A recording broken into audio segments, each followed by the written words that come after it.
We good? All right. Bonjour et bienvenue, mes amis. Welcome. I'm going to ask my panelists to come up and join me on the comfy couch. So we have Charlene Cheslick, who's the Chief Compliance Officer and Chief Privacy Officer at CoinSquare. We have Joseph Yousso, who's the CEO at KYC 2020. Raza Siddiqui, who's the founder and principal at, now I'm going to pronounce your company's name wrong. Riskinity, okay, exactly as it looks. And Ray Ganong, who's the CEO and CTO at Applied Recognition. Tonight's meetup topic is really identification, so I'm going to start just by going through what the requirements are if you are a dealer in virtual currency. So this applies to any regulated entity that's regulated under anti-money laundering legislation, which dealers in virtual currency will be as of June this year. I'm going to start with a couple of just hefty disclaimers, as per usual. We're not lawyers, and nothing that we say should be interpreted as legal advice. We're not representing any government or government agency. So we're going to talk a fair bit about the way that regulators think about anything, but what we say isn't an official position of the regulator. If you have questions about a particular situation in your company that involves someone's name, either find a way to strip the personal information out of that and make that a little bit more anonymized, or just ask us privately after, rather than in a public forum that's being broadcast. And finally, information should be free. So if there's anything in these slides that you want to use that's useful for you, we'll be posting copies of those afterwards. Feel free to use it. You don't need my permission.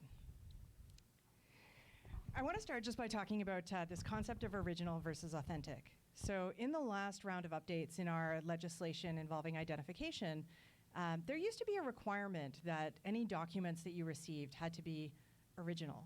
And the regulator took a very strict approach to that, to say that original means, let's say I'm sending you a copy of, you're looking at a copy of something like my driver's license.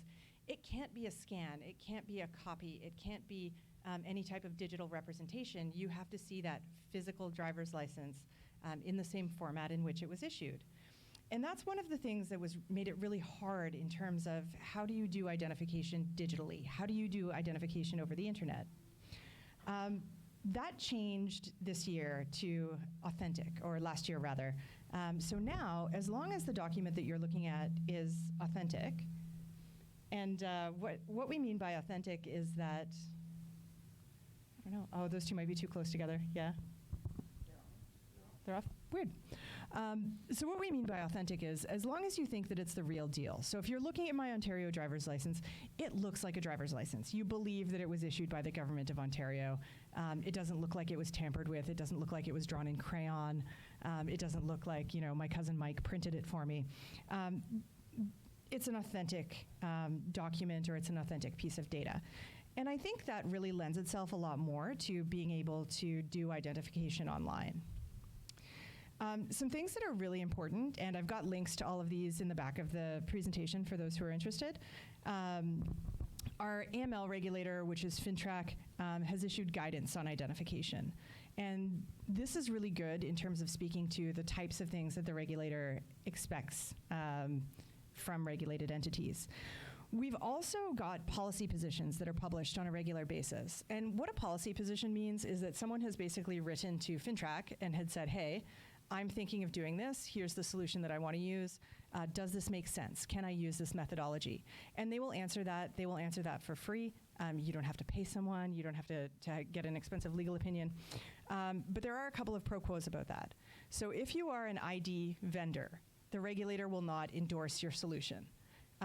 If you are a reporting entity and you're submitting one of these policy position requests to FINTRAC, I would actually recommend not putting your vendor's name in it. So just saying, here's the steps that we would like to take, and that makes it a lot easier for the regulator to actually be able to answer those questions. There are quite a few policy positions already regarding identification on their website.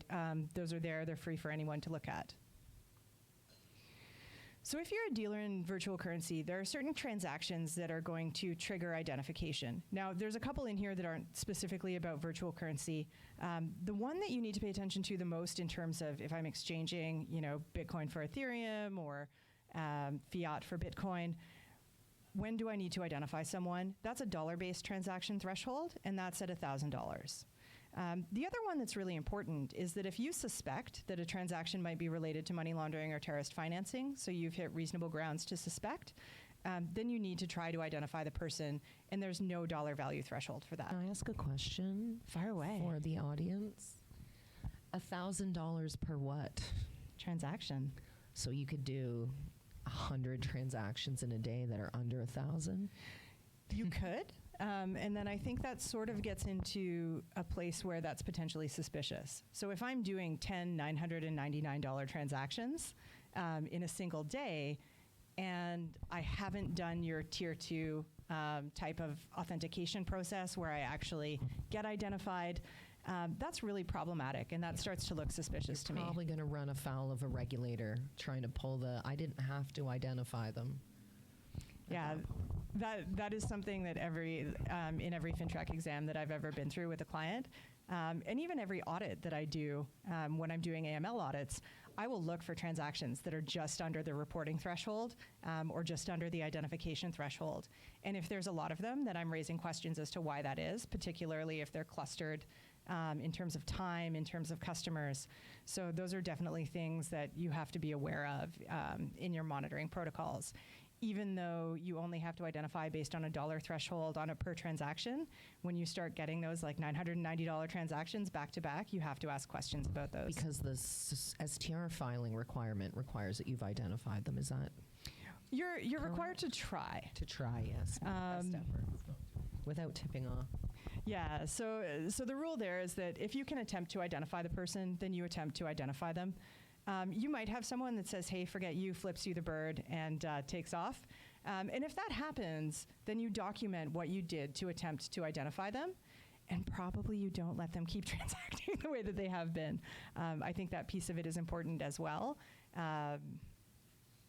The other bit is that you might have a situation where you think that if you tried to identify that person under those circumstances, it would definitely tip them off about the fact that you're going to submit a suspicious transaction report.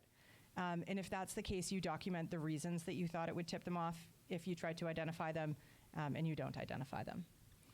But there has to be a good, strong justification, and you have to document that piece. There are a couple of exemptions to ID, and I think that these are important. The first one, you don't have to re-identify someone every time they do a transaction, assuming that you've identified them according to whatever methods of ID were in force at the time. And this includes before June 1st. So if right now you're actually doing an identification process that conforms to what you need to do to identify someone, you don't have to go back and re-identify your whole client base after June 1st. You can rely on what you've done previously, but you'd better be absolutely sure that it conforms to what the standard was at the time. There are some other, little things. So if it's a securities dealer, if it's an employee that's doing a transaction on behalf of their employer under a service agreement, then there are exemptions there as well. And so those are fairly important to know. If you're applying an exemption to identification, document that. And that's pretty important, because if someone like a regulatory examiner or an auditor comes in and you don't have ID associated with specific things, we're going to ask you why. So you need to be able to tell me what exemption you relied on, and you shouldn't have to go and do a bunch of research to figure out, is this a securities dealer or not? It should be there. It should be readily available in the file. So in terms of ID methods, there are 3 that are readily available. So a photo identification method, I think, is fairly typical. You show the ID. The ID has to have the person's name, so it has to match the name that you have on file. I'm sorry for the tiny fonts. I was trying to squish it all in there. And it has to have a photograph of the person. And the face of the person that you're identifying has to match that person. This can be done digitally, but the idea is that the face matching has to be done in real time. FINTRAC has said that they don't consider it sufficient to have a person holding their ID up to a camera in a Skype session.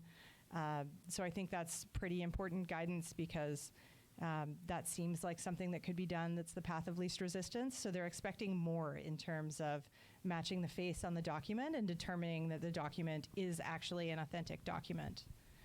And they want to make sure that the methods that you're using, the technology that you're using to validate that, whether you're checking like, is there a variance in the face or is there synthetic ID, you have to document that process because they're leaving it wide open right now, but they want you to document those steps that the technology is taking to validate it. So they haven't prescribed anything other than what not to do, like the Skype. And the eyeballs is not a technology.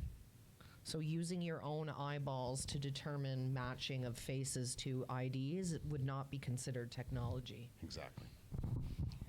But they do consider it acceptable if you're doing that in a face-to-face Yeah, face-to-face, environment. yes, So not if I online. actually hand you my driver's license and you look at it and do the comparison, then that's acceptable. There's a credit file method which allows you to rely on credit header matching. So when you do credit header matching, it does not affect the person's credit rating. That's always the first question that comes up is like, is my credit rating going to take a hit? It's not actually giving you a lot of data. You're really matching the person's name and address and date of birth. And if those things match and the credit bureau history, it has to be a Canadian credit bureau specifically, has been in existence for 3 years or more, and there's 2 trade lines or more, then that's acceptable as a single method. I hope you don't mind that we're just Do butting it. I in. love it. You've been on panels with me. You know I do the Yes. exact same Okay, thing. good. Sorry, I'm a bit tired today, so you'll get a bit of a break. But if you're using this credit file method, and usually your vendor will require this of you, you're required to tell people that they're consenting to this check. Yes. We use that, and we get that question like, I never consented to this. We're like, yes, you did, right here in the fine print. You know, which it shouldn't be in fine print, but we all use the fine print. But we do get a lot of concern questions about like credit file, and we have wording from our vendor that allows us to explain the situation Amber described. Like, this is not a credit hit on your credit history. It is an identity product sold by a credit vendor, Yeah. and there's 2 of them. I think one of the things To me. that's interesting about that is like just as a private citizen, you can write to Equifax or TransUnion. They will send you a copy of your credit report, and that report will actually show you all the soft hits as well. So I think that's when people sort of get upset because they see, oh no, there's all these checks, and is that affecting me? But those things, You know what? aren't That's actually also where they find affecting your out. credit. That's also where they find out that someone else has used their information to open an account. Yes. So people, we do get queries sometimes. People are like, I don't have an account at CoinSquare. Why does it show this soft hit? Well, they've been a victim of identity theft. So we help them out with that and who to complain to and how to put the blocks on their ID. But as a normal, regular citizen, everybody should be checking their credit file periodically for not only your credit, but for things like that. Yeah, and if you've already had one of those Capital One breaches or something like that, you can sign up like I have, and you get a free service for the year. So All that for the cost of your identity being Yeah. compromised. Is there a question? There is a difference when you see like the credit history, Yeah. cashless one from BMW dealer Yep. and another one with I hope mine's from a BMW dealership. You'll see who ran the soft hit. yeah, the actual difference. I mean for the credit company. Oh, Yeah, they are different line items. If it's an application for credit versus just Yeah, a yeah, credit 'cause header check, the it's a different line application- item, but people don't know what it means. He wants to know the difference, though. It is the nature of the application. Like CoinSquare crypto, check mark for the rest. Right? BMW, the guy's doing fine, right? Well, it No. depends. BMW is checking you for credit worthiness, and CoinSquare is checking you for ID. So No, but the thing is like you deal with crypto, right? yes, yes. But I'm just saying that the product that we would be using would be very different from the one BMW would be using.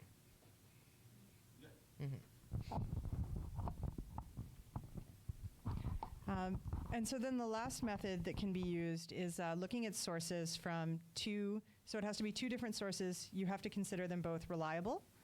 And you have to do 2 out of 3 things. So you're getting either the name and address confirmed, you're getting the name and date of birth confirmed, or you're getting the name and the fact that the person has an account with a financial institution confirmed. You have to do 2 out of 3 of those. They have to be from different places. So if I send you, let's say, a statement from TD, you can't say, hey, your statement from TD has your name and address on it, and also it's a statement from TD. So 2 out of 3, I'm good. They have to come from 2 different reliable sources. In terms of what's a reliable source, there are some things that you can make assumptions about. So when you're talking about, is my passport a reliable source? Yes. Is my church a reliable source? Maybe. There are instances where I've seen that done, and I've seen FINTRAC be okay with it, but those tend to be extenuating circumstances. And so the instance where I've seen religious organizations be used relatively frequently are in specific religious communities where people don't tend to have a driver's license, and they don't tend to have credit, and they don't tend to interact in certain ways. And so the reporting entity in those cases will actually document what the extenuating circumstances are. I suspect that in most of those types of extenuating circumstances, those communities are probably not using Bitcoin, so it's less relevant for this group. Regardless of the method that you use, you have to keep specific records. And this is one of the things that I've seen go sideways a lot with, depending on who your vendors are, depending on what your system looks like. It's always incumbent on you to keep the complete record. And you have to keep that complete record for 5 years. So it doesn't matter if you've severed the relationship with that vendor. So I think that's always an important part of the conversation, is just what happens if the relationship gets severed. How do you know that they're keeping the complete information? If it's being stored for you by your vendor on their servers, how much right do you have to audit that and look at that and make sure that it's there? And it's 5 years from the last transaction, not 5 years from when you've ID'd them, right? Yeah, it should be part of any vendor contract that the data that you're required to retain is in your possession or available to be in your possession, and upon severing comes into your possession, because you will be called upon by regulators when they do random sampling and take whatever 25 or 250 of your clients. Some of them will be ex-clients, and they'll say, well, what was the record? You can't say, oh, well, my vendor has it and I never bothered to keep a copy. I can't stress enough the point that Amber's making about record keeping, because keeping all your shit in Slack and in email is going to be really hard when you do get audited. We use a lot of spreadsheets in compliance. I don't think that will ever go away in my lifetime, as much as we try to automate things and move into technologies. Keeping detailed records in an organized fashion will only save you so much headaches come time of internal audit or independent third-party audit. Preferably the independent third-party one before the regulator. Yeah, you only have 30 days to put the information together usually. So you want to be able to pull it all. And they can tell when you've just made it up the night before. They have date stamp and time stamp things. They do, and they do look at those. Tangentially related, you can get an agent or a mandatory, and mandatory is not a misspelling of mandatory. It's a word that exists only in this legislation, as far as I know. And it's used to mean a person who carries out a mandate, that mandate being to identify a customer on your behalf. So similarly, you could have an agreement with someone that says they're going to act as your agent for KYC purposes, they're going to identify a customer on your behalf.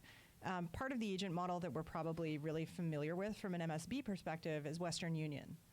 And one of the things that I will say is that if you're choosing to use a network of agents, you are responsible for everything that they're doing, and you need to make sure that you train them. You need to make sure that they're keeping good records.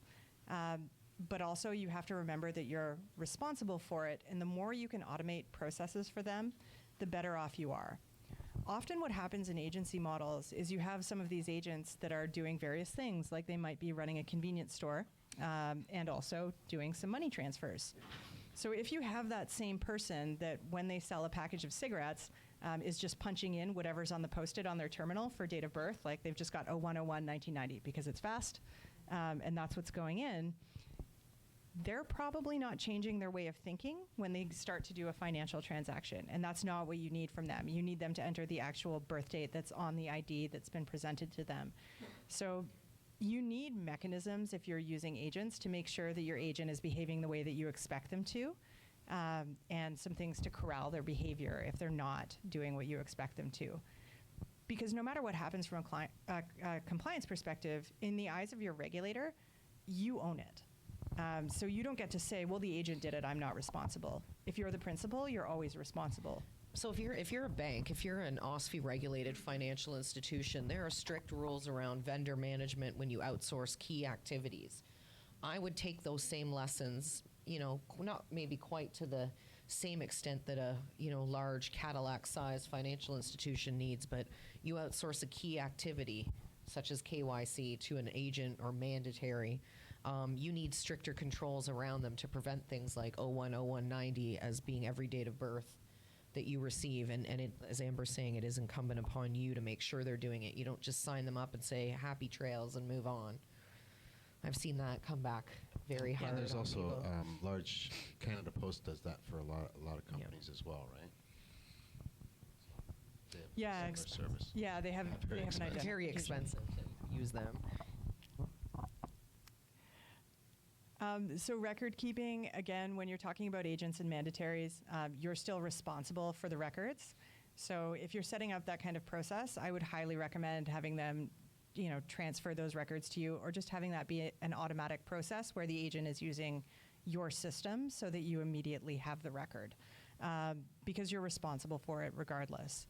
I think some of the most terrifying processes that I've seen are paper-based processes where you have the agent writing something down on paper, so then you don't even see what they're doing.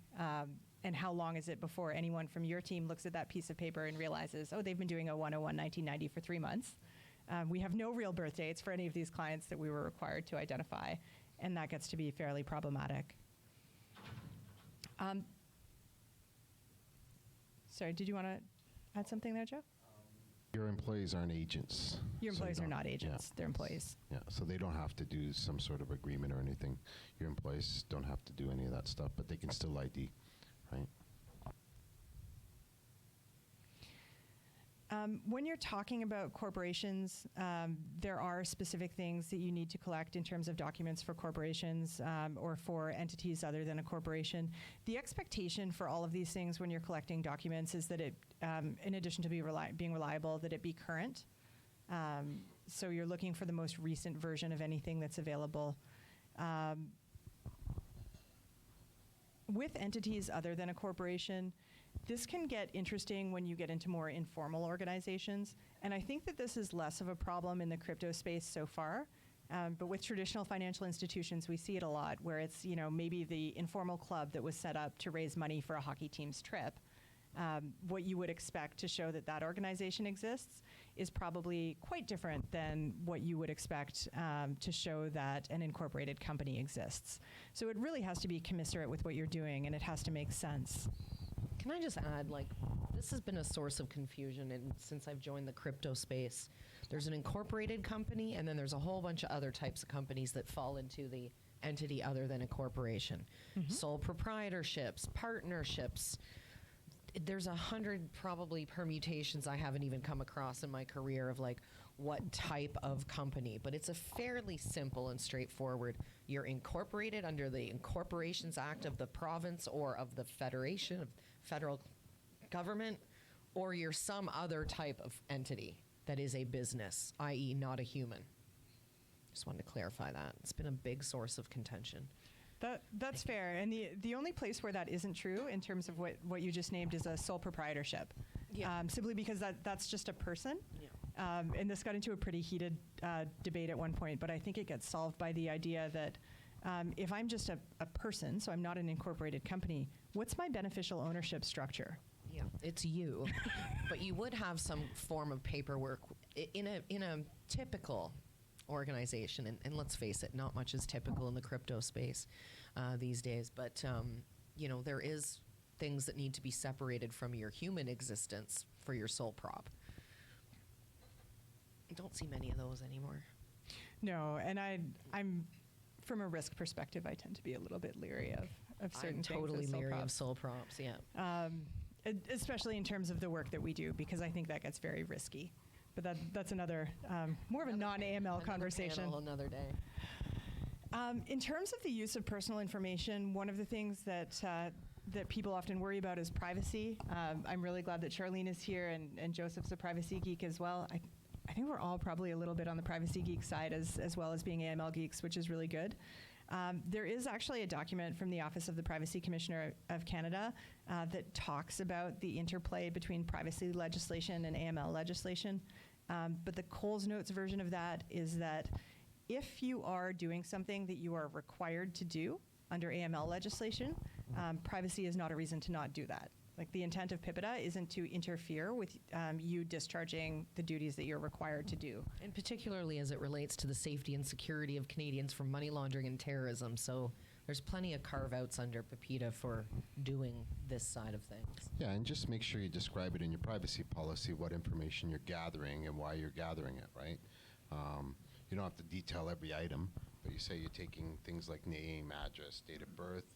These are required for regulatory reasons, right? I think it's Principle 7 or something like that. I can't remember right now. So we have at the bottom of this page, there's just if you do decide that you want to write to FinTrack, if you wanted to know if what you're doing is the correct thing, there is the email address to be able to do that. If you wanted to get in touch with me for any reason, there's the information to do that. And then back here in the presentation that we will make available after are all of the resource links. One of the last link on there is the Digital Identification and Authentication Council of Canada, DIAC, is actually working on essentially a database of vendors that are doing identification and authentication work. So I think that that's going to be something pretty important. The first version of that is just going to be vendors that have self-identified as being compliant with Canadian requirements. So there's not a vetting process there. So it's still incumbent on you, if you're the reporting entity, to know that it's a solution that meets the requirement that you need to meet. And it's only digital identity, like for ID. It's not for sanctions or any of those other things. I actually went through the survey because they asked me to sign up, and I'm like, or my company to sign up, and there is nothing there for sanctions. So it's really just on IDs, on how to do identification. Perfect. And from there, I'm going to hand it over to Joseph, who's going to give us a little bit of an overview of the field. Do you want me to van away for you, or do you want the computer? I just had it up on my laptop. That's okay. That's just power. We're fine for a minute. Do you want me to click for you? Should I stand or should I sit? I don't know. Whatever you want. Never done it this way before. I just want to make sure Okay. this doesn't slide off. Okay, hi. What did I do? Are we okay now? Yeah, we're good. Okay. Hi, everybody. My name is Joseph Fuso.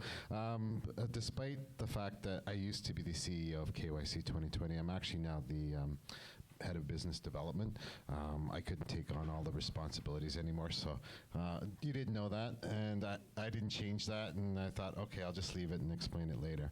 What I'm going to go through today is just some of my experiences with some tools, some of the things that I've seen with other tools, and just give you a little highlight and things like that. If you want to ask questions, by all means, but it's really just to give you some highlights. So, like Amber and Rodney and everybody else, I have a disclaimer sheet as well. I stole it from them. I've done some little changes to it. I won't go through the first couple because it's pretty much the same. I represent KYC 2020. I don't represent any of the other ones. I'll be trying to be as impartial as possible. My conclusions are based on my experience, and by no means is this list complete. I think Diax is going to do a really good job of it, and I'm not shy, so if you want to take a picture, connect with me, those kind of things. I'm on Twitter at JoJoMa, and LinkedIn is Joseph Fuso. The first tool, I actually really like this tool. It's a little bit on the expensive side, but this thing does everything for you. It does the credit bureau, it does the dual method, it does the sanction screening, it does business verification. It's an all-purpose tool that I find is really helpful. They also plug into the telcos with risk scores on the clients, so you can tell which clients are sort of dodgy a bit in the sense that maybe they have a lot of problems with paying their cell phone bills or things like that. And they also do the credit card companies and things like that. It's a really good tool. Implementing this eliminated a lot of fraud, just because there's a lot of pieces in there that they match up with what you do. And I think it's a zero knowledge proof, if I'm not mistaken. You provide the information, they say yes, match, no match, missing, et cetera, et cetera. I don't think they actually provide the data back to us. We have to provide them the data, and then they tell us it's matched up. So I use this tool. It's literally works beautiful. Another tool that we use, or I use in my practice as a consultant as well, is the old SecureFac, which is now ESC. This is another great tool. It does pretty much the same thing, but a little bit more concise. It's a little bit more finicky when you put the information in.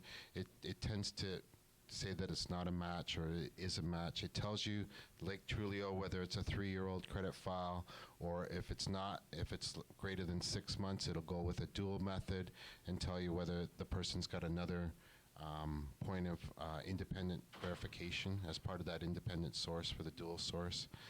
It's a pretty good tool. It's a little less expensive, but it's in the same ballpark. I've been doing a lot of research on using this new method that FINTRAC has proposed in the new ascertaining of identity. And we've come across a bunch of vendors. There's a lot of expensive ones, so I've left those out. Like there's the MyTex and things like that. But Burbex is one that seems to do a pretty good job. They take the ID, the front, the back. They do a liveliness test. They actually ask the person to turn to the left, turn to the right, do a couple things like that. It's pretty cool. I haven't actually used it or implemented it yet. I've just been playing around with it in the development area. I think it'll meet the needs for FINTRAC's requirements. ID Merit is another one, pretty similar. They do some other things like smile, frown, make a funny face, those kind of things, which is another interesting thing. They also have a lot of fraud tools behind them that help you with IDing the person. They also have plugins to some of the DMVs and government passports and things like that. So it's a pretty cool tool. Cabin. If those that are looking at and look at a bank, they actually took the word bank and scrambled it. But basically, what they're doing is similar to the previous two vendors, but they also have a human involved. So they've got a process where if it doesn't verify, they'll actually get a human. I think they're in the Philippines, where they'll actually go through and review those people that aren't matching with their algorithms. So it's not a bad tool. All three of those tools are pretty much comparable in price. Pretty comparable in the API, their implementation. They all work for iOS, Android, web, et cetera, et cetera. Next one, Jumio. I believe they're using MyTex solution for their ID verification. They also add in their sanction screening with Comply Advantage and a few other tools in their system as well. And it wouldn't be complete if I didn't talk about sanctions, PEPs, HIOs, RCAs, adverse media, and all these other things. So once you've ID a person, you got to make sure they're not a bad person in the eyes of your business or in the regulator. So one of our solutions, KYC 2020, we provide lots of lists. So does Comply Advantage. WorldCheck is probably the most expensive. I put it there so that you know who the bar is, where the bar is set. I wouldn't say we're in those leagues with the WorldChecks or the Comply Advantages in the sense of they've got a lot of other advanced tools to help you mitigate fraud, these kind of things. But if you're looking for a straight-up tool, NameScan and KYC 2020. If you're looking for more, Comply Advantage and IdentityMind. IdentityMind also has ID verification built in there. NameScan is a pretty good product as well. I'm just trying to be impartial here. If you ask me, KYC 2020. Okay, recently I've been doing research because I've been challenged to see if there's any open sources out there. I found two that seem to be getting a lot of traction and a lot of support. This one from, I guess it's Decentralized Identity and Verify. They seem to have a pretty good toolkit, Verify, and it starts off with a free service, and then I guess it scales, but I haven't got that far yet because I haven't tested it enough. And the Identity Foundation is actually supported by a huge group of people that are trying to put together something that's open source. And that's it. Thank you very much. Oh, and by the way, Amber, Rodney, these guys put on a great presentation. If you see these things, sign up early because it sells out, man. You see all the seats gone. Thank you for inviting me. Any questions? Yeah. How transferable are all these things within? If we use Synapse France,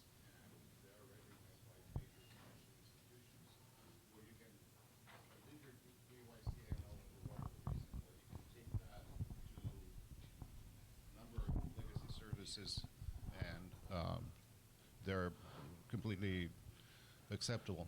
So every one of those solutions that I mentioned, they provide you the data. So like Charlene said earlier, it's your responsibility to take the data and store it and do your record keeping. I wouldn't rely on any vendor to store your stuff, including ourselves. Like, I mean, we have this ability to store it, but you should really be storing your own stuff. You should be pulling the data from the API and putting it in your own system. Relying on a vendor is not a good idea. Yeah, I would also add this. I mean, you're welcome to use vendors from anywhere in the world.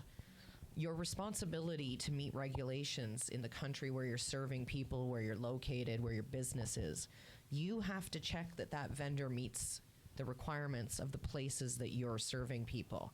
Yes, So they have certificates for whatever countries we operate in, and then Well, but certificates is a different thing than meeting the law, because the law is a little bit different in every country. And you know, we did a lot of work at CoinSquare looking around the world when we were launching in Europe.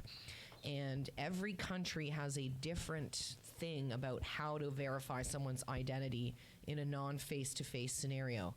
And they all slightly differ. There are some countries that do not allow a credit file method. So if you bought a service that only does credit file, but that country doesn't permit that to be a method to verify ID, then it won't work in that country. I might be getting this wrong. Somebody correct me if you know better or have time to Google it.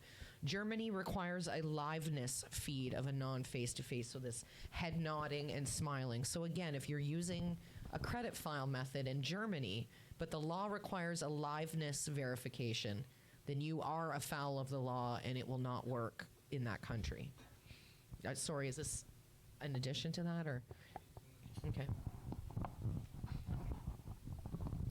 How visible for a company is to follow for laws across the world?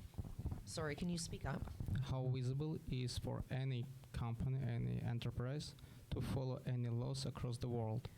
That's your job when you're operating in that country. Ignorance of the law is not an excuse to violate it, and any country's regulator will tell you that upon review. So if you are setting up business or serving clients in another jurisdiction, you are required to understand the laws of operating a business in that jurisdiction, not only as it relates to money laundering, but there are several other laws that you will have to be cognizant of depending on what kind of things you're offering. So there's plenty of crypto companies that are in Canada but serving customers globally. You are still required to know what the laws are in those countries and follow them. You hire lawyers. You hire people locally as consultants. You hire local consultants here who have global knowledge. Again, I'll just repeat, ignorance of the law is not an excuse to break it. So you can't plead that. And I don't mean ignorance in the sense of like you're being ignorant. I mean lack of knowledge of the law. Like you can't use that as an excuse to a regulator or a legal body and say, oh, I didn't know. It is your job to know when you do business in those countries. And she also pointed on a key.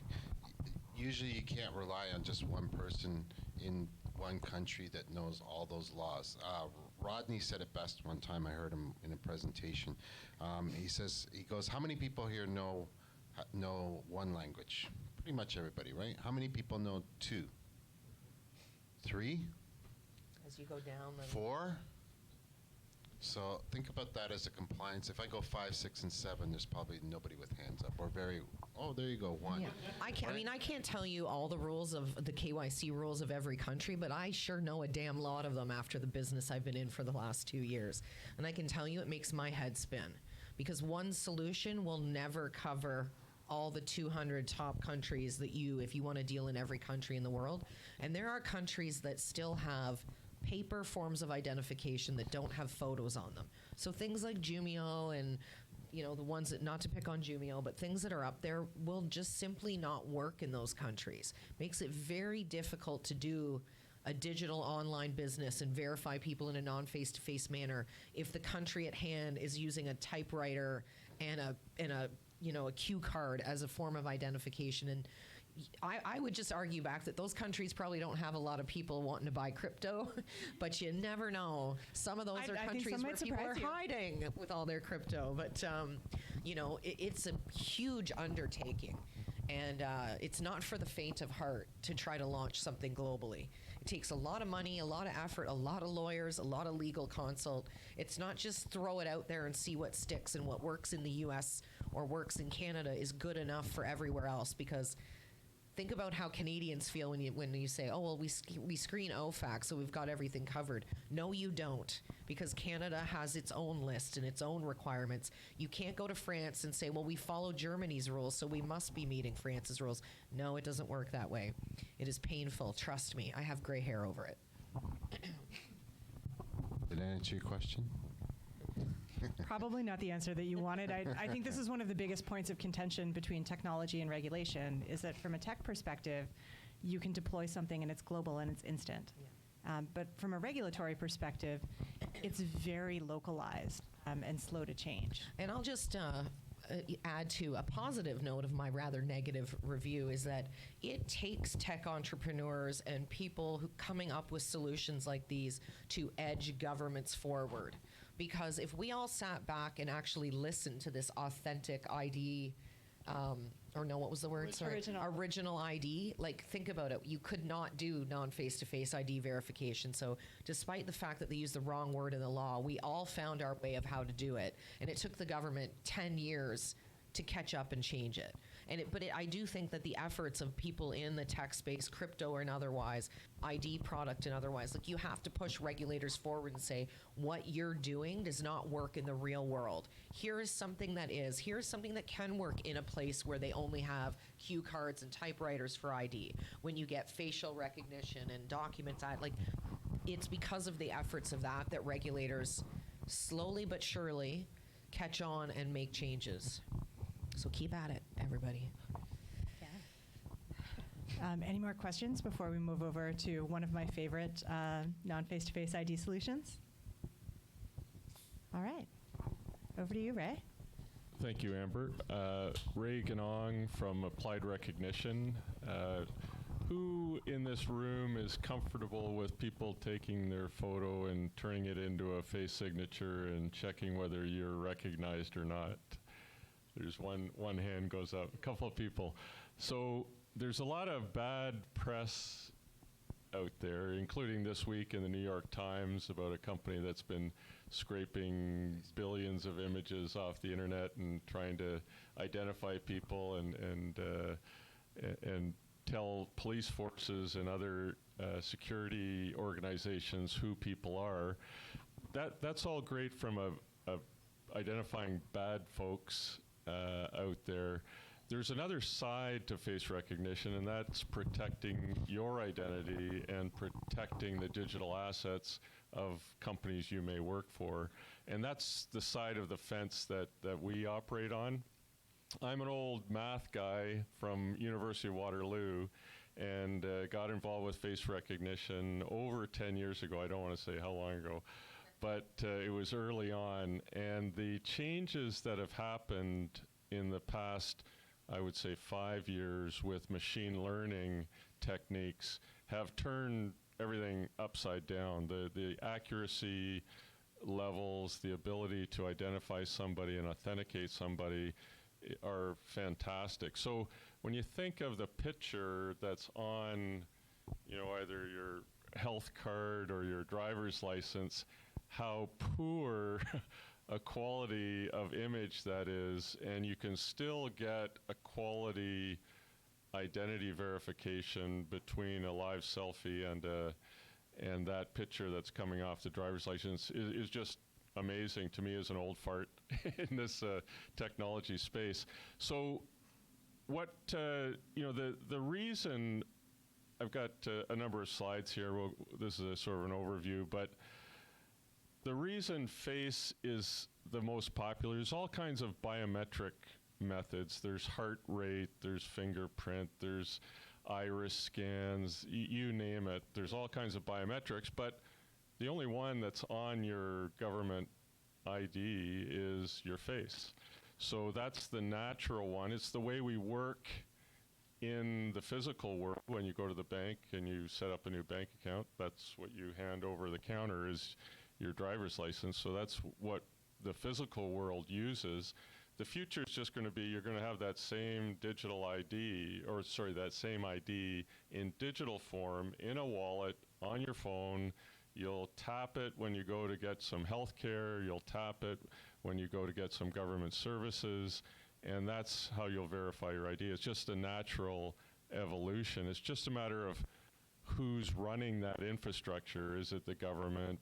Is it, let's say Interac? Is it some other firm that's already got the trust of the Canadian population? I'm referring to Canada because we're local here. We also do a lot of work in the U.S. We've sort of backed into this identity space because we were doing authentication for two-factor authentication and also for verification. In the time and attendance world, if anybody has worked on an hourly basis and had to punch in for a shift or punch out for a lunch break, that's all going by the wayside. It's all going to be your face. And all the big payroll companies, all the big time and attendance firms, where that time clock on the wall that used to be that custom thing you put your badge in or your PIN, it's all going to be a tablet like that, and you'll walk up to it, it'll recognize you, and you're signed in for your shift. So no more buddy punching, no more friends doing you a favor for you to sign in you're late running to work. So that's our background. And then lo and behold, FINTRAC opened up the regulations to allow this remote identity verification. We were one of the ones back 2 years ago presenting to FINTRAC up in Ottawa and showing them, hey, this is what technology can do today. So 2 years later, they've rewritten some of the guidelines. So that's great, because when you think of it, if you have to go into a branch and see somebody to finalize a financial transaction, mortgage, insurance, you name it, the pain in the butt for you and the drop-off rate for the organization that's trying to sign you up is huge. It's over 90%, believe it or not, if somebody has to go and see somebody physically. So in today's world, it's kind of amazing that with everybody's on their phone, that you can't close a deal on your phone. So I think we're getting towards that point. What we offer is really software tools. We don't have a full service like a Jumio or some of these other organizations. We work with the developers in an organization, and we give you software development, a kit that you can call, and we can scan the driver's license front and back. So some of those samples that you showed, Joseph, were very similar to what we can do with our technology. So you can verify the person. So if you register their face in advance, you can authenticate them on another visit. So that's one method. The credentials are where we can read the chip off a passport. That's got a fantastic photo of you on the chip on your passport. You don't have to worry. I can't just sort of walk by you and pull that off. There's a code to unlock it, and you have to be within proximity to read the passport chip. But it's got a great photo. And then you've got the driver's license is the most common other method there. We've got a document signing capability where you can insert the driver's license, a squiggly signature, your live face, into a signature page that would append to a PDF. So think of it like DocuSign on steroids. You think of DocuSign, the only security in there is the email address they send it to. So it's kind of amazing that you can close a deal with an email address, but they've made it work, and it's so convenient that people like it. But if you have a high security transaction, then being able to stuff a live face of a person, their ID document, all watermarked and hashed and everything into a PDF is pretty powerful. These are the regulations that Amber talked about, so I won't relive that for you. And this sort of workflow from left to right is how a sample application would work for verifying identity. And this is the software development kit that you would embed in your own mobile app to, at the point of enrollment or wherever you're trying to verify the identity, call this SDK. Everything happens on the phone. There's no cloud servers that need to be connected. That's an important part, again, for privacy, that these face signatures, or the technical term templates, never leave the phone. So everything's in your control. There are third parties that you can use for the additional verification of identity. We've got a partnership with a company called IntelliCheck in the US, and they validate the actual driver's license, the content of the barcode on the driver's license. There's some codes and things like that that they use. So if you get pulled over on I-90 in New York State, they're the guys that check your driver's license when the trooper pulls you over. So that's another layer of validation. And then this I talked earlier about the payroll industry for buddy punching. People logging into their payroll account and preventing payroll diversion is an exposure these days. So that's another area that we work in. So the key differentiators that we bring to the table are we're embedded on the device. Everything happens right on the phone or the tablet. Everything's very small. You have the face templates available to you. So if you wanted to have somebody register on an iPhone and authenticate 2 days later at the office on their Android tablet or Android phone, you can make that happen because the templates are the same. You can't do that with Face ID and with Samsung ID and anything like that because it's a black box. All you know when somebody authenticates the phone is that it's the guy that had admin access to the phone and registered their face. It's not who owns the phone. It's not a person's name. It isn't any identity verifiable information. So that's what we can add to the picture. And then this liveness detection is another thing that you don't get in the cloud services, this verification that there is a person in front. We've got patents on that, so Joseph, some of the companies you mentioned that are using movement and things like that, we'll have to look into that. But anyway, it's just a matter of you want to prove that there is a real person. It's not a photo or pre-recorded video in front of the camera, and so that's a key aspect to this. A lot of devices only have 2D cameras. They don't have infrared. They don't have fancy depth sensing and things like that. Those are the ultimate. That's where you want to get to, but not every device has that yet today. Anyways, I'll wrap that up. I mean, we've got sample apps, we've got SDKs on GitHub under applied recognition, and we're a local Canadian company, and would love to take any questions and pass the mic back over. How much, when you compare your tool and your algorithm, is it better at recognizing, and matching a face to a face on a license than humans are? Yeah, there's a number of studies that have shown in Australia and a number of other jurisdictions, they've compared the human accuracy to the machine learning algorithms, and there's a huge difference on the humans aren't so good, and it depends on the day, and if it's Monday, and if it's after a bad weekend, and well, don't we know like this from eyewitness testimony as well? People are terrible about recognizing other people in general, right? Yeah, you still have to be careful, right? Like, I mean, at the end of the day, there's going to be those exceptions that somebody has to look at.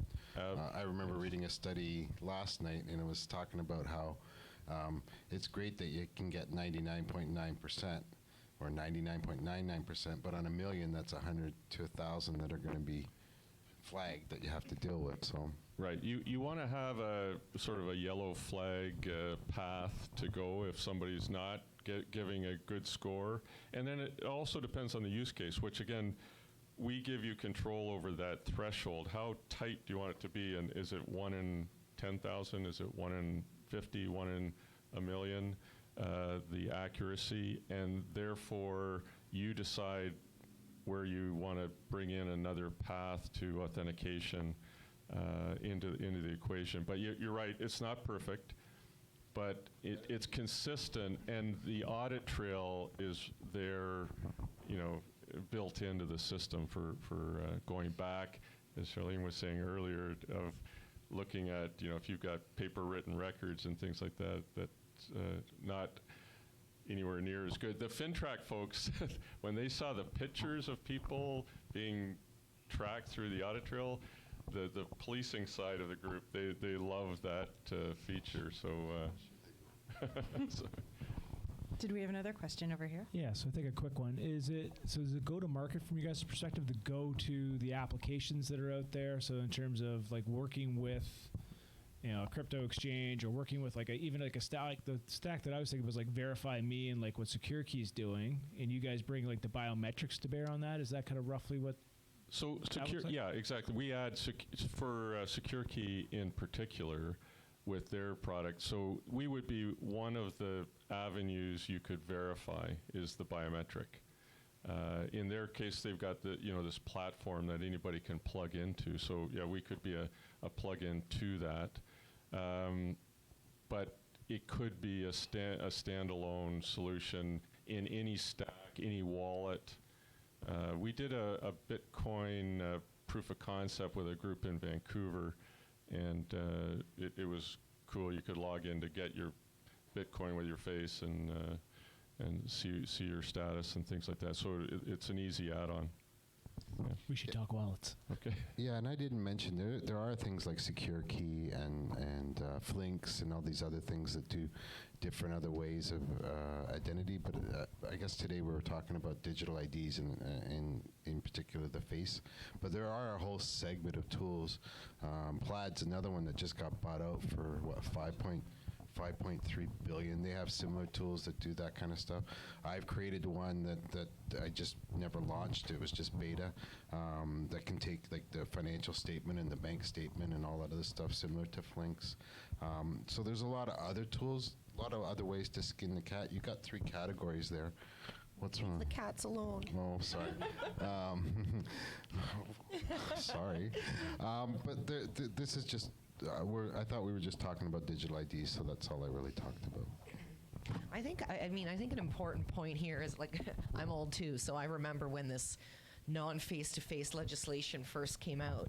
And, the whole concept that we're trying to get at here is that meeting someone in person is much less risky in the eyes of the government in dealing with them in a financial sense than doing it when you never meet them. So the point is you're trying to have enhanced controls so that you prove you are you and who are you. I see those phrases online all the time, like you are who you say you are, and it is actually you saying it. So, the dual method source requirements came out, got clarified a little bit more in 2008, and they gave more options, or they thought they were giving more options. It made it kind of complicated. So crypto companies wouldn't be the first ones to whine about the complexity of how hard it is, because banks went through this themselves. Like, how do you expect us to do this? It's going to cost so much. Oh my God, we're going to lose so many clients. Like, whatever, they just went through it years before we did, and with millions of more dollars to cry on. So, I remember the implementation, in the original regs, and then the changes in 2008. There was no non-face-to-face. Yeah, there was no non-face-to-face. It was published with the way that you identify someone is to meet them in person. Yeah. I mean, even still, you mentioned mortgage. I'm doing some mortgage stuff right now. I talked to my lawyer. He's like, well, you're going to have to make an appointment coming into the office. I'm like, I have to take a day off work for this, because most of the world is still thinking that you can't trust people until you meet them. And I mean, even I know myself, like our wealth team will say, I know this guy, he's a good guy. I'm like, you don't know him. You've never met him. You've never seen him. You don't even know if he is who he says he is. Like the dual source method right now, providing like one document that has this and another document that has that. Well, I know lots of people who keep their mail at their front door. If I was going to be that kind of person, I could go grab a stack of their mail and go sign myself up as them and provide 2 independent sources showing you the name and address that match. So I think we've seen, anytime the government releases a new requirement, the fraudsters are already 5 feet ahead of you in figuring out how to fool it. So, we're moving to enhanced methods of ID verification for the protection of people's identity. Because, people have been taken advantage of. Accounts have been open, lots of theft going on. They've got all day to think about ways to fool this, so they have to become more complex. Like facial recognition, now there's the whole thing about deep fakes, but let's face it, it's a lot easier for me to grab a pile of mail at your front desk than it is to create a deep fake for the average, human. So we see the evolution because the risk remains.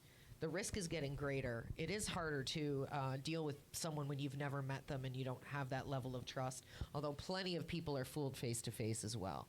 I think I just always want to keep in mind, why are we going to these lengths? Why are we having these discussions about non-face-to-face? It's a risk-based thing. Meeting someone in person is less risky than not meeting them at all, and that's what the government is trying to mandate that we become better at. So I think that kind of answers the first question that I wanted to ask from a panel perspective, which is these prescriptive methods that we've just talked about.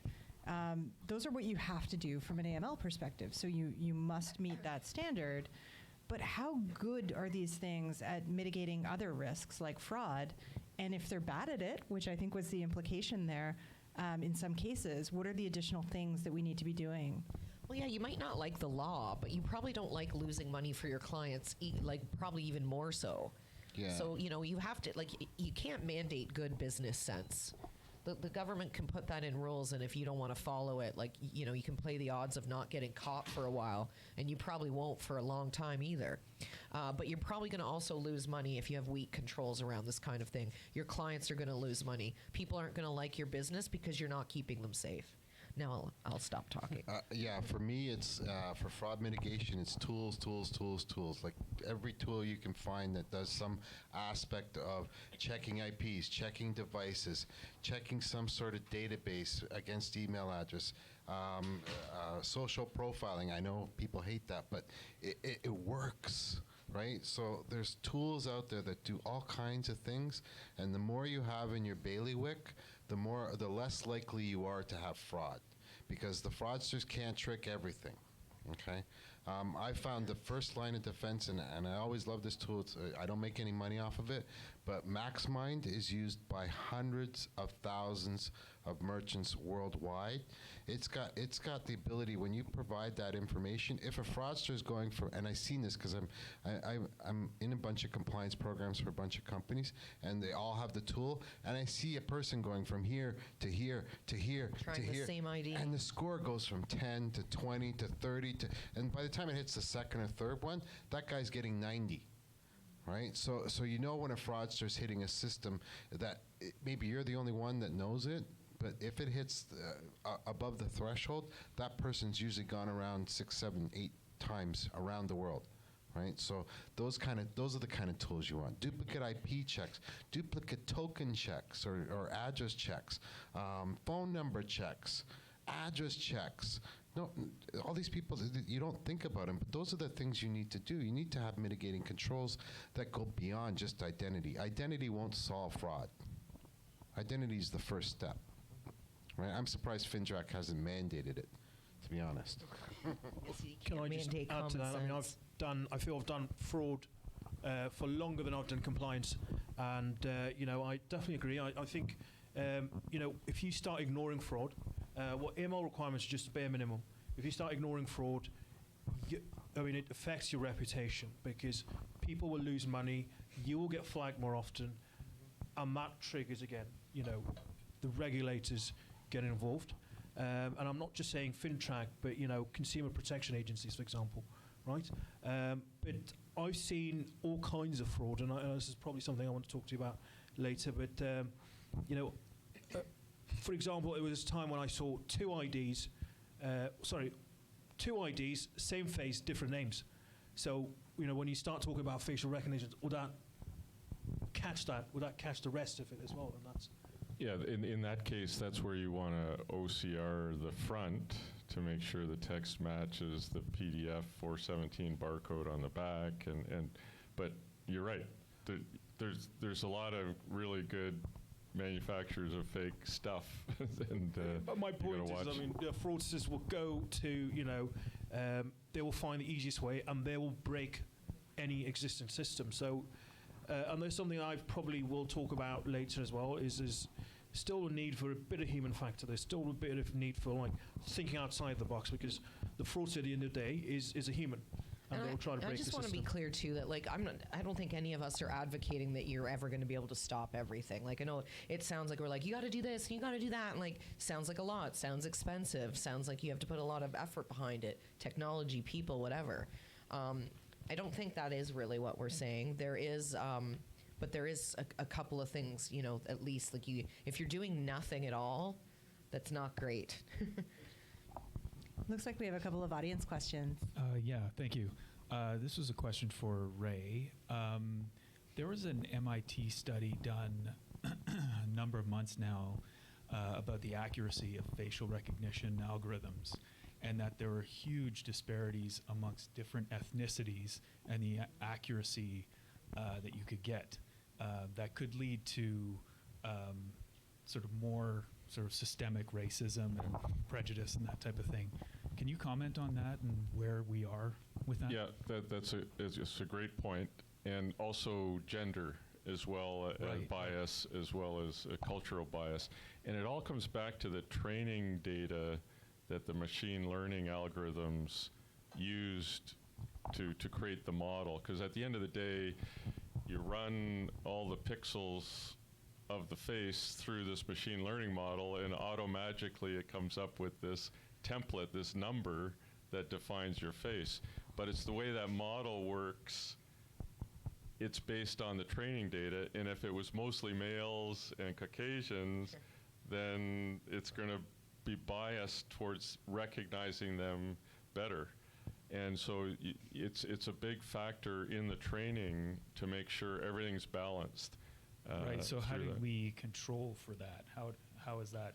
It's the supplier that you have for those algorithms that you just want to have that as one of the check boxes that part of the training and testing is making sure there's no huge bias in that. Now, if further on that question, if you knew that you were only going to use this software in Japan, the best machine learning algorithm is going to be trained on Japanese people.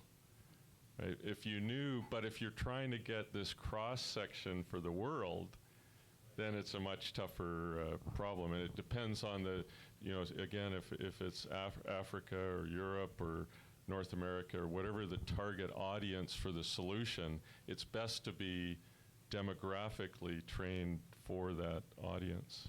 Yeah. Except you're in Canada, you got all the diversity to begin with. No. I'm going to go with hire more diverse developers. Throw that in. Hire more women. Hire more people of color. Get that data well varied. I have a question. I mean, we must applaud this phenomenal, developments in technology. November, I was in Shanghai. I watched 1,200 people. I was very, very fortunate to be part of this demo. Buy with your face, basically. Sorry? Buy with your face.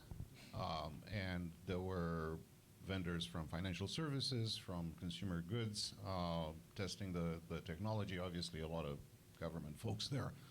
So the technology is evolving. But, I look at those symbols at the bottom of that picture there. And, a lot of people in the room here are in blockchain, are talking about decentralized finance, are talking about P2P, are talking about decentralized exchanges. And I'm not sure how those two things go together? How these two things go together, because ultimately, if you look at, last year there were over $3 trillion. That's the amount of laundered money through legacy financial institutions. This is a small potato right now. Sure, it'll grow. Here. But at the same time, we're talking about self-sovereign identity. We're talking about the ability to transact P2P without Big Brother watching. So how do you see these two worlds merging somehow? I don't know if I do. I think when it comes to peer-to-peer, one of the important provisos that needs to be thrown out there is that when we talk about this regulation, it really refers to what you're doing as a business activity. So it doesn't refer to...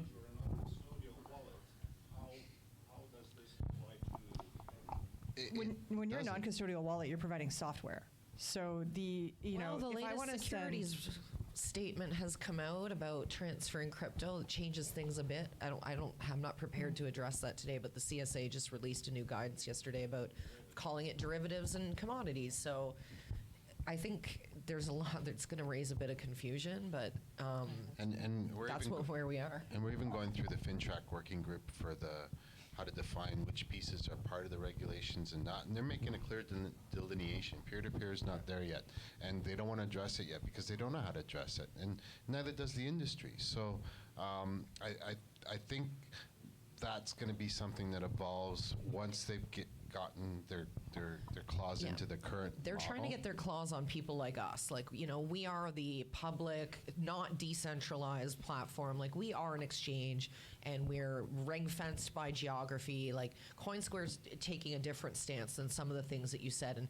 And FinTrack can only bite off so much at a time, right? They can't monitor everything everywhere. So they're going to start with people like us. Peer-to-peer is out, as you said. We've got other regulators dipping their toes in that might change things as well. It is a bit of a mishmash. It's confusing. Again, with the gray hair over this, like it's new and it's going to take a lot of time to put the pieces in place. I would say, just for anyone here in crypto space, like, whatever you are, be clear about what you are, document what you are, and your rationale as to why you are or not covered by the regulations. And it really can't just be your own opinion. You should get a legal, support, backup, something for that, to say, like, because I do X, Y, and Z activity, I therefore do or do not fall under this law or that law. Yeah, but you can always ask no, for I a would say policy lawyers are better than regulations. You at can always least. ask for a policy interpretation too, right? Well, yeah, and I don't. Docket. FinTrack's not ready to give that stuff yet. We've been attempting on several different fronts, nothing to do with our current business, but saying, like, I've been involved with FinTrack since the beginning of developing these new regulations, and the questions are pages and pages long. Like, what if it's an in-video game token, and what there's like a million probably different permutations of what if will it be covered. They have their hands full figuring out this one thing right now, and I think only over time we're going to see more certainty coming from them. Like, they need time to learn. You have to be fair to regulators. Like, there's been people in this space for a decade or more, and regulators have really only kind of stuck their toes in it in the last 5. And it's not their full-time job to understand every possible blockchain permutation that may or may not be subject to AML rules. So I think it's going to be time. Can I have maybe a add to that? question? Sorry. You speak. I just want to say, a good lawyer, a good compliance officer will also look at what the possible problems might be in the future, or what the regulators might change in the future. So you want to really future-proof yourself in a lot of ways. Facial recognition has been around for so long. It's only now becoming more relevant. So I think that's what I would just add to. Exactly, start to kill that, to have self-sovereign identity, to be able to transact.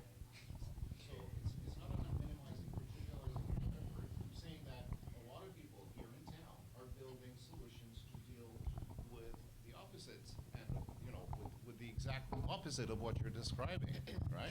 I'm not going to disagree with that, but I think there's some important things to consider. So it's sort of a yes and I always look at the SAFT as an example of this. So I think the SAFT was a really cool thing, that could have allowed for token issuance in a really interesting and streamlined way globally, had any regulators whatsoever agreed to that. But they didn't, right? There was never any regulatory buy-in. So essentially, I think all, or if not all, then certainly the vast majority of tokens that were issued under a SAFT were actually illegal securities. So, like, absolutely, develop tools, find better ways to do things, and also be there. Like, be the person like Ray who is going and demoing that for the regulators and showing it to them and speaking at Senate committee hearings so that those do become accepted methodologies. I think those two things have to go hand in hand. And maybe not take the Libra approach of launching something and then getting it killed within moments because you didn't do some of this stuff. Like, that's part of being an entrepreneur. I presume, because I'm not one. I just work for one. But you take a chance and you put something out there, and a government can be like, no way, no how we're allowing this. And I think that is what they tried to do with cryptocurrency. Initially governments were, we don't know what to do with it. Then it was like, we got to shut it down. And then, now it's like, well, it's here to stay, so we got to find a way to deal with it. We got to start somewhere. And I think that can equally be applied to things that you're talking about, is like, there's going to be things the governments will and won't allow to happen. I don't think any government is really going to allow Libra to happen, at least not in any current iteration. Anything to do with identity, I think so too. There's, like it or not, governments are in the business of controlling us. So, there's going to be some of these challenges, and I do hope that people like Ray going to speak to governments, educating them, whichever way you're going and whatever you're developing, is that the government is becoming more open to innovation, and the world is pushing every country's government. If you want to be competitive, you cannot be blocking, development. So only time will tell. That's true. The Ministry of Finance wants businesses to be successful here in Canada. They don't want, the Apple Wallet owning all of the Canadian bank accounts. They want a Canadian-based solution. So they're supportive. But back to protecting yourself, that email address that Amber showed you earlier for FINTRAC, you can ping them with sort of, if it's not clear from the regulations to you or to your advisors, ping them, and that's a mitigating factor in going forward, that, hey, we bounced this off you, that if you're trying to protect yourself. That was not my point. I educate lawyers. Yeah. I do presentations with law firms, with not only here in the U.S. That's not the point. The point is that there's an entire ecosystem that's being built. Decentralized finance is anathema to basically everything you're describing here. That's the point. And I don't see how that can be regulated or killed in, No, self-sovereign identity is definitely, has a ton of momentum worldwide. And again, we're 1%ers here, but, there's a huge wild world right there that doesn't worry about stuff like this. They worry about putting food on the table. And those solutions cannot be killed with this kind of stuff. That's not the right way to go about it. With people who are underbanked, unbanked, have no identity, period. So that's what that's my fear, is that a lot of progress has been made in the right direction, yet, all we're talking here is about, anti-privacy, as opposed to what the whole ethos in this space is about. I think we're all compliance people, so that is what we're here to talk about.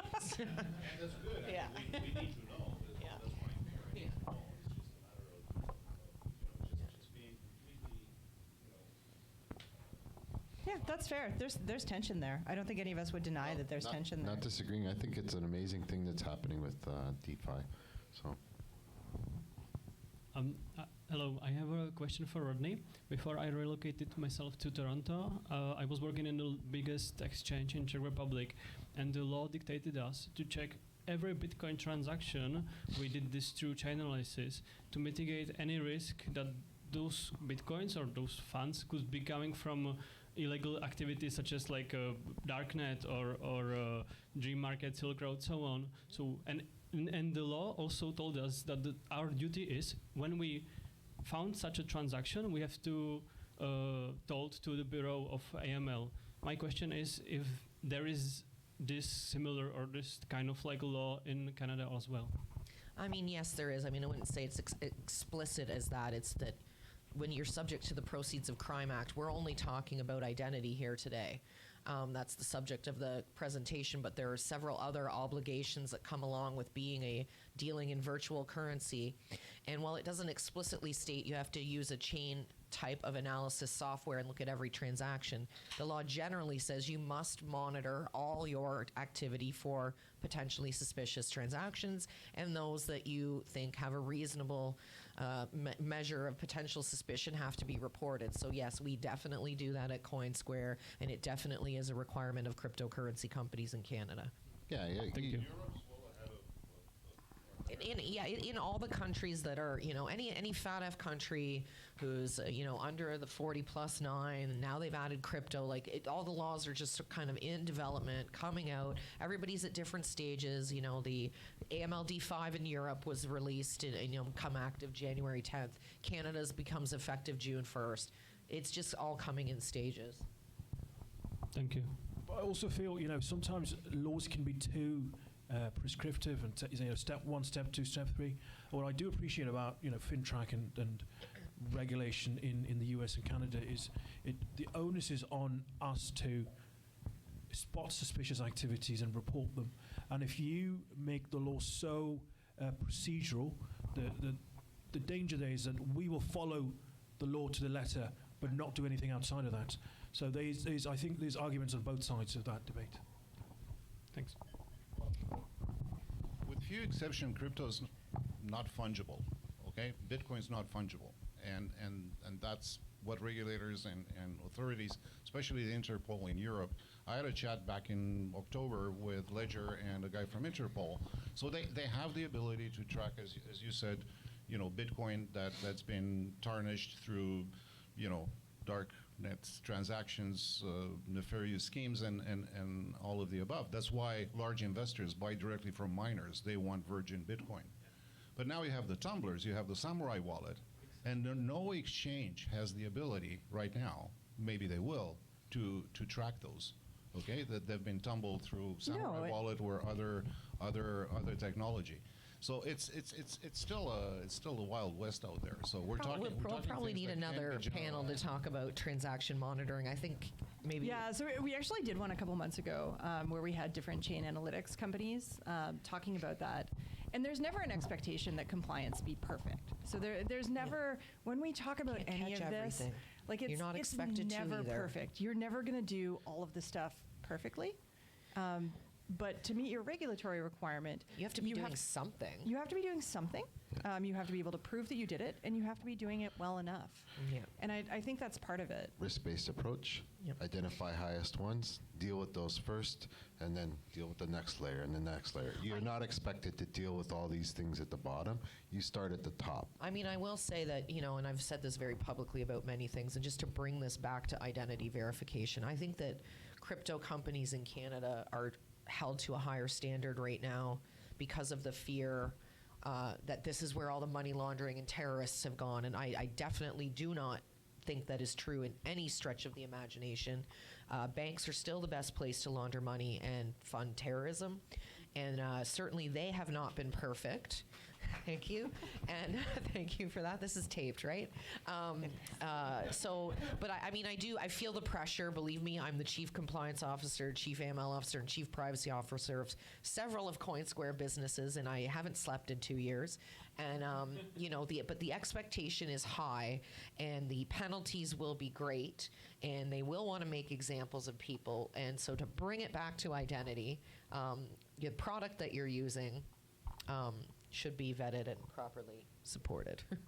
And that was a perfect lead into my next question, which is how do you do that? So we talked about all of these different potential products. How do you know what's a good one when that's incumbent on you as a company? I'll just say don't rely on the salesperson who's selling that product to tell you that it meets compliance. Yeah, and you should know what your compliance and what your compliance is.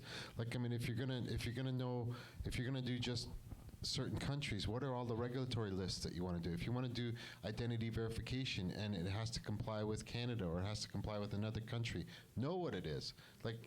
Don't rely, like she said, on the vendor. I'm sorry, this is just a really big pet peeve of mine, and this predates any of my time in cryptocurrency too, is the sales guy will tell you exactly what you need to hear to make that sale. Oh yeah, we do this. Oh yeah, we do that.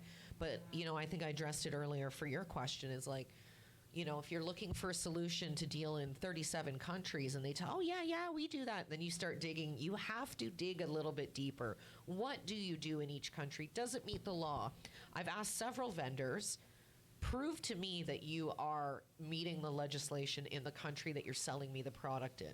Those who can will win my time and I will listen to them. Those who can't, I will never spend time speaking to them. Because if you can't prove that the product that you're selling to meet a regulatory requirement actually meets the regulatory requirement, then you're not a very good sales guy, and your product isn't going to help me. It's going to cost me money. It might mitigate some fraud. It might make me feel good. But if it doesn't meet the law, and I'm trying to be a compliant entity, because CoinSquare is definitely trying to be a compliant entity, you can also make the claim that you're not actually trying to be all that compliant, and you're playing the cards of not getting caught. So you take some approach to verification, but not a fully regulated one. I certainly wouldn't endorse that, but I've seen many people take that approach and get away with it. So that can happen too. But don't believe what you're told. Read your contract. I can't stress that enough. I literally think I've said that on every panel we've sat on together, because it's such a pet peeve of mine. Raza, do you have anything to add to that? I've sort of, I've had to, in my positions, I've had to speak to a number of vendors, and there's some, you mentioned Trulio, which is one of the bigger names. I mean, they aggregate data from other sources as well. I mean, that's something that people might not know. And at the end of the day, I mean, what fits your business model? What fits your budget? Sometimes, what fits your needs? And buying, a bells and whistles solution is not, it doesn't take the responsibility or the risk away from you. You can't just pay the money and forget about it. Yeah. Actively monitor. I mean, credit. Even just checking credit. Using the credit bureau method. There's so many fails, right? There's so many fails, and what do you do then? So there has to be, a whole, thought process around it. Yeah, like I have processes in place that go from the Trulios of the world, where they do the credit bureau, to the dual method. Where the dual method fails, then we start doing ID with face-to-face or non-face-to-face or agent agreements, and then you start doing things like enhanced due diligence. Well, that utility bill that you gave us, that really doesn't tell us anything. Give us another one. Or like there's all kinds of little like trees and I don't know what you call them. Yeah, I mean, it's sometimes hard to know who's in the audience and who you're speaking to. But, if you're a startup type of business, versus like I've been in banking for way too long before going into crypto and going through these iterations, and just, the learning that comes along with 20 years of hearing vendor half-truths, I'll say, and not to throw too many vendors under the bus, because there's certainly some great ones out there that can answer these questions with confidence, because they sell their product, they sell it well, they want you to feel good about it, it's clear and easy language to read, they have updates, but again, a vendor solution is not the be-all and end-all, because you will have a failure rate. Then you have to have waterfall. That's what it is. Waterfall. If you can't pass this, then you go to what? If you can't pass this, then you go to what? You're going to have some percentage of your clientele that isn't going to pass anything. And because if everybody's passing everything, then some of your clients are fake or not real identity. Yeah, you can't even find them on the internet. Like, they don't have any social profile. I have friends that are like that, and I know them, and there's no social profile left on them. And it doesn't mean that they're a fraudster. It just means that they can't get through this waterfall of hoops, right? Oh, that means they're smarter than me. Yeah, I know. I put too much shit online myself. Ray, I want to hear from you on this question, just as a vendor, as someone who's selling a solution. And I know when I first met your business partner, Don, I put him through the paces on this in terms of prove to me that this works from a Canadian perspective. What does that look like from your perspective? What do you give people when they say, prove to me that this meets my FINTRAC requirements? Yeah, I think the key there is test, test, test. We provide a tool, so as the panel has been harping on, is that it's really it ends up being your responsibility. So test, test, test, and make sure all the I's are dotted and T's are crossed. We can support that effort, but it's still, and Joseph, your point about multiple things, you want multiple layers to the security onion that you want to have a fraudster have to peel back and to get through. So one thing doesn't solve all the problems. Perfect. I think we had a question over here.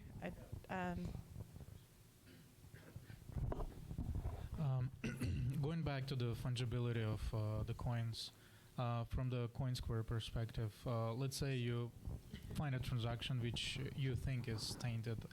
Are there a number of hopes you look for? Let's say if it's from a person who has earned it through, let's say, software work, but that coin came from a tainted transaction, for example.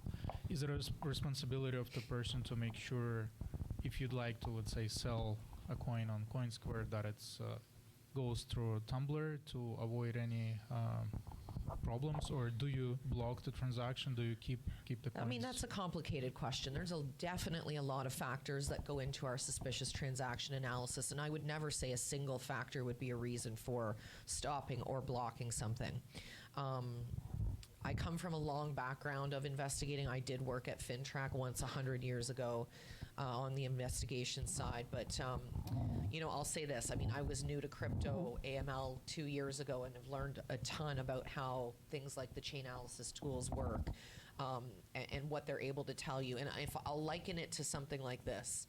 A software type of client is probably not a high-risk client in my risk rating. A software client that takes cryptocurrency as payment, maybe a little bit riskier. If you think about a stack of, let's say $500 and $20 bills, probably at one point in time, every one of those 20s was in the hands of a drug dealer. Does that mean that the person who finally got the final 500 is the drug dealer? I'm going to go with probably not. So I try not to judge our individual investigations based on, a transaction that might be linked by a certain number of hashes. There's criteria that goes along with it without revealing all of our secrets about how we do that. It's not a single this money came from a darknet market. There's direct exposure and indirect exposure. There's how many hashes away. My team can speak more intelligently about that stuff than I can. We also have the ability to do enhanced due diligence and go out and say, okay, well, if you know what the funniest thing to me is, if you are a software provider or engineer of some kind of tech or internet type thing, yet you have no online presence, you don't have a website, you're not on LinkedIn, you're not on GitHub, you're not on any of those things, I don't actually believe that you're doing anything software related, because it's hard for me to believe in this day and age that you can run an entire software business without having a single something out there that can validate that you are a real business. Because anybody can incorporate a company. Incorporation papers don't mean shit to me. Being able to prove that you are who you say you are and you do what you're doing, and that you get paid in Bitcoin, and maybe one of your clients is a criminal and made his money that way, but that doesn't make you the criminal because you took it for doing something software related. So I have an amazing team of people. Shout out to Cody and Kevin if they ever watch this, which I tell them never to watch me speak. But we've learned a lot about how to do that over the last 2 years, and we work with our peers to collaborate on red flags and what those things kind of look like. So I think that is something. Banks have just had hundreds of years of fraud and investigation data to do or not do, getting better at that kind of thing. But I hope that we're leading the way, and I hope that we're learning and not making snap judgments based on an immediacy factor.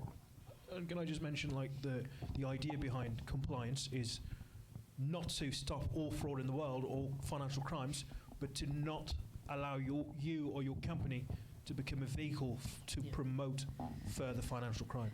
So, that I feel should be taken into account. I always say water goes to the lowest point in the floor. So I like to think that people who want to launder a ton of money won't come to CoinSquare because they've heard of me and my team. But if your exchange takes anything from anybody and doesn't ask any questions and just continues to allow, millions of dollars to run through without any, enhanced due diligence, risks scoring, then, go to that exchange, please. I don't want you coming to my exchange, because then we'll lose our bank accounts, we'll lose our regulatory standing. So I really hope that nobody expects me to catch it all, because I can't. I'm too tired.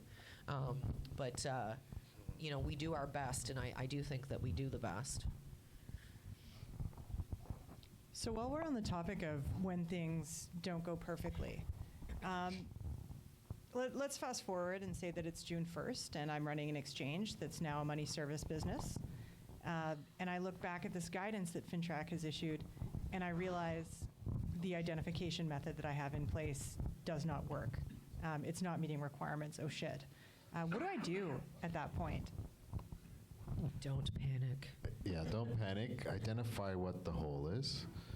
figure out what the mitigation control is, and then apply those mitigating controls to the preceding thing, and then also write a voluntary disclosure to FinTrack saying that you were out of compliance and that you've done this, and this, and go forward. I will say this, though. It's not June 1st and then you get a year to figure it out. It's June 1st and you have to have it in place already. The development period and the consultation period that has been open to everybody in the industry has been going on forever. So you can't suddenly on June 1st say, oh shit, I got to do this. This has been out for a year now, so you've had a year to prepare, and the government will not take leniency on you for that. They've been very clear about that. Also because they haven't been so great about enforcing in general. So now they've got to sort of prove themselves as being tough. So, you know, you can't claim that you just learned about it on June 1st and developed then. If you haven't already been looking at it, preparing for it, asking your vendors the question, you know, you might have to do a remediation, and that is where, like, a self-disclosure to the regulator, like, oh crap, for 5 years we've been in operation using this vendor that was acceptable prior to regulation, but is no longer post. They will help you with that.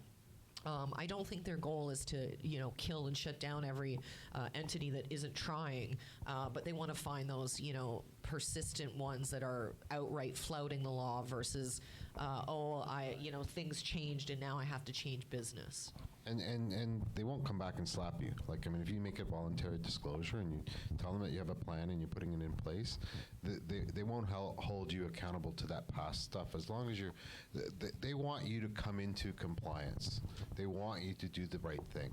They don't really want to fine people, although they're looking for some good ones, but really they don't want to. They want people to be in compliance. They don't want to have to go out there and do all these nasty things that they're capable of, right? So do what you need to do. Get it done. If you haven't done it already, geez, it's almost too late. It takes a lot of time, especially when you got developers and you got to figure out which technology you got to use, what the compliance components are. You should have been done by now. If not, you're behind. Yeah, get started. If you know, when you say they don't want to penalize or fine people, but they have in the past, and they have overlooked big organizations like, you know, Moneylife in the past, but targeted small individuals or small businesses. So even though, I mean, the idea behind them is they don't want to punish people, but be careful. You know, go to them, disclose voluntarily, but also speak to your legal counsel. Legal counsel, qualified people, like, you know, people at Outlier, for example, right? Just don't go to them and say, oops, we made a mistake. Yeah. Say, this is the plan, this is the follow-up, this is how we want to improve. This is how long it will take. This is the tools we're employing. Here's some people that we hired to help us. They love a good action plan. I've spent more than 7 years of my career doing remediations of very large global financial institutions who screwed up on a scale of multi-millions of transactions. And those people didn't even get a fine because they paid. Now, granted, this is a very different scale. They paid their way to fix the problem. Now, they continue to repeat the mistake. That's a whole different presentation as well. But, you know, action plans will save you, not just like, you know, oops, what do I do now? If you go to them with a plan, it saves them from having to tell you what to do. Perfect. I think we had a question over here as well. No, sorry. Yeah, okay. Hi. I have been also on the side of the banks and now in virtual currency. From my understanding that MSPs, the regular ones, are not properly policed by the regulator because they don't have the capacity. And that's just the Canadian MSPs. What would make us think that they have the capacity and the ability to police virtual currency dealers come June? I better be careful here. I don't think they do. I just want to repeat what I said. I mean, they will try and make examples if they can. They'll try and shake, you know, people. They have to be seen to be doing their job, and I think that, you know, I've asked the question directly to FinTrack. Now that you've put out all this new regulation, what is your resourcing plan for enforcement? Because as CoinSquare, we're spending all this money to be compliant and buy all the tools. There's all these little other cryptos out there doing nothing and getting away with it. And I'm sorry, but that upsets me. It pisses me off. I love having my job. It's great that I have it, but if nobody else is doing it, it makes it anti-competitive for my company to operate in a compliant manner when the rest of them are getting away with non-compliance. So this is very frustrating for me. Again, I have addressed this directly with FINTRAC. I have yet to receive a satisfactory answer, but I do think that, you know, they have to show some demonstration of enforcement in order for anybody to take this seriously. So I keep saying, please come audit us. I want to be audited by FINTRAC. And they're kind of like, yeah, we know you. We're not, like, we're aware. And hopefully maybe they'll go, you know, to the next Quadrigas and Einsteins of the world. Just a follow-up question. I know Amber and you as well have been there for some time in the, I don't want to use the forever. Has FINTRAC, when I know they imposed some restrictions on MSP earlier, not this year, like many years ago, how did they police it then when the more important ones came in? Yeah, so they do exams, and FINTRAC has given presentations through the Canadian MSB Association that include MSB-specific statistics. So how do they decide who they're going to examine, what examinations they've done, and they do it based on how they perceive the risk. They do it based on market share. They do it based on themes. So there's a lot of different things that come into play when FINTRAC decides who they're going to examine in any given year. It's much like the compliance that we do, the stuff that our regulators do, it's not going to be perfect either. And it's risk-based, right? Like, the minute you register with FINTRAC, like the whole registration scheme, I hate when crypto companies put on their website, you know, registered by FINTRAC. It doesn't mean anything. It just means that you filled out a 10-minute application. Now FINTRAC knows who you are. All you need to put on there is a few names of people who own the company, your corporate documents, your bank accounts, and your estimated annual transactions in the 3, now soon to be 4 categories. So getting that is no feat. What it does is it lets them know who you are. It lets them know the volume measure. It lets them know where you're operating, who your bank is. It puts you in their crosshairs, and it puts you on their list of who are we going to consider to audit this year. And you have to update that information annually so that they see if your volume estimate goes from $1 million a year to $100 million a year, you're going to jump that list and be high on the audit trail, right? So you know, again, it might not be so visible because we don't ever see the fines published. At least we didn't used to. That law has changed. So they do review MSBs, and they have sanctioned MSBs in the past. And again, like Sadiq said, more so than the big financial institutions who are doing the high volumes. And I do expect and anticipate more of it. I think maybe the heydays of getting away with it are over somewhat. We've had both administrative monetary penalties, so like your fines, as well as criminal penalties against MSBs who were doing MSB business, but weren't registered as MSBs and didn't have compliance in place. I'll just always want to point out, too, that there are 5 people in jail in the U.S. right now for simply operating an unlicensed money service business. We don't have that here, so I'm also the chief ML officer of our U.S. operation. So I'm like, listen, in Canada, I'm not afraid of going to jail. In the U.S., I am deathly afraid of going to jail. Although there was a recent charge with MoxiePay, right? Yeah, but is anyone in prison in Not Canada? yet. No. Not yet. I don't anticipate to see it happen. My point is different regulatory regimes have different levels of enforcement. Clearly the US is a harder line. I don't think Canada will ever catch up to that, and partially I'm grateful for that, but you know, you got to be cognizant of all of these things. Now, having a license is one thing. Operating without it is illegal. Having a license and not doing any of the things that having a license requires is also a problem. So you got to do the work that supports behind it.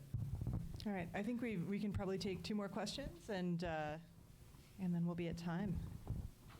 I have a question about, so if FINTRAC has identified a timeline for people to be in compliance, have they gone out ahead of time and just asked any questions about where people are at? Like Absolutely.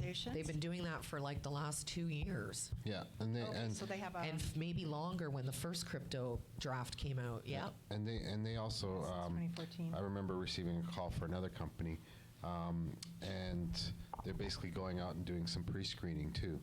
So I've Yeah, like seen we've that. answered surveys and things like that, and you know, I mean, like I said, I spend a lot of time consulting with FinTrack on the new law. Like, they put it out there, and it's there for anybody to see, and it's how interested you are, I think, really. Victor. I have a question related to real estate, actually. So last year, there's a lot of independent studies saying that Canada is just money laundering heaven through real estate. I believe that the money laundered through real estate in Canada probably many times more than laundered through the crypto. So has FINRA or other regulator done anything to address the big elephant in the room, or they just pick the small potato to address? So there's two things that are going on. The last budget put in some funds for this ACE program, right? And to set up 3 more units within Canada for FinTrack to monitor that. There's the Cullen Commission that just started up, and they're doing a lot of investigation for the BC money laundering. I know I've received a few calls from them. So the activity from regulators and commissions and stuff like that is ramping up, and they are looking into how this stuff is getting through and where is it getting through and all of this stuff. So I see it as plain as day. Shameless plug, I was on a TV show talking about this very issue. Now, they haven't really, the rules for real estate haven't really changed much since they were first released. There is a drive for more enforcement. It's not happening just in Vancouver. Transparency International is also working on the public beneficial ownership registry so that home sales can't be hidden behind a corporate structure and a legal trust or that kind of thing. You know, we tend to always talk about crypto. It's the hot topic. Certainly there are other entities that are subject to these rules, but you know, I think FinTrack is just simply limited by time and resources, like all of us, and you know, they can't go after everybody all the time. One of the sick things I do, because I'm a huge compliance nerd, is that I will actually track how many exams FinTrack has done in different industries year over year, and there was a big spike in real estate industry examinations. Right around the time that the term snow washing became something that was known globally, so laundering money through the real estate industry in Canada. And when those trends and typologies started to appear in a big way, FinTrack really did escalate the number of examinations that they did in the real estate industry. And I think that stayed pretty steadily high. Yeah, and they publish their annual reports that will give, like, if you're interested, it's, you know, boring to some, exciting to others. You know, what in each industry they're looking at, how many exams they had, how many outcomes they did. Like, you know, it's a lot of data is available publicly on their website. Like, this isn't something I know from inside track, but there is information available, and if you go on their publications page. I think a parallel industry in especially BC was the casino business. They were immune for such a long time, but then over the last few years, you know, FinTrack has worked with RCMP, and RCMP has taken a huge lead. So, you know, real estate gets political. There's all kinds of, you know, the money coming into the country is good, but I feel like as they address one industry at a time, there will be a time when real estate will be looked under a microscope. All right, I'm going to end off there because we're at time. But thank you so much, everyone, for being here tonight. Thank you for all of the awesome questions. And I think if folks can stick around for a couple minutes just to have a tea and answer any more questions that might exist. Oh, and Rodney has a prize. Who gets the prize, Rodney? Okay, let's try and figure this out in a fun way. Everybody that owns some sort of crypto, put your hand up. Okay, better way to put this. Anyone that doesn't, put your hand up. All right, awesome. Keep your hands up. Keep all of your hands up. Put your hand down if you're wearing white socks. Put your hand down if you're wearing black socks. Put your hand down if your birthday is in the next 3 months. This could take a while. Feel free to jump in with others. Is there anyone who still had their hand up who asked a question tonight? What's that? Is there anyone who still had their hand up that asked a question tonight? No. No. Okay.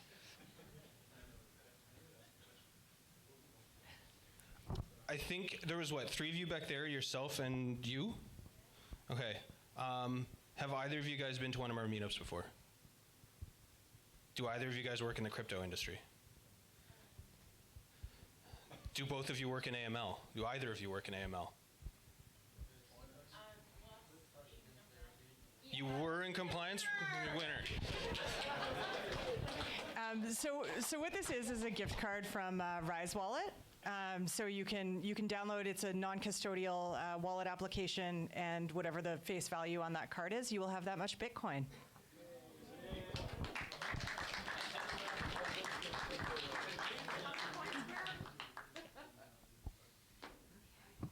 All right.